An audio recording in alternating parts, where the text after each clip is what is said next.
These are the top stories making headlines on ITWeb this week. Businessman Dr. Edward Scott's company Futuma Networks is pursuing an 11 billion rand damages claim lodged against Telkom over a tender awarded in 2007. The founder and executive chairman believes if the telecommunications company is investigated by the Special Investigating Unit, as directed by President Cyril Ramaphosa, the unit will unearth the alleged irregularities in the awarding of the tender. Microsoft South Africa has seen steady growth of local companies deploying the Microsoft Copilot artificial intelligence chatbot across their business operations, with some early adopters already improving productivity levels. Also making the news, the Gauteng Department of Education this week opened a new school that will focus on research and innovation.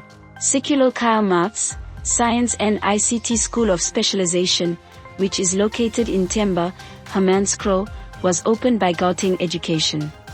Local renewable energy firm Sun Exchange, which started as a peer-to-peer solar leasing platform, is scrapping its crowdfunding business model in favor of corporate and institutional investors. Lastly, the Gauteng Provincial Government will tap into Vumacam's CCTV camera network in an effort to tackle the high levels of crime in the province. The provincial government has also set its sights on deploying drones that will monitor the skies, said Gauteng Premier Panyaza Lesufi this week at the announcement of the partnership. For more news, visit ITWeb.co.za, ITWeb.co.za. Also don't forget to subscribe to our YouTube channel.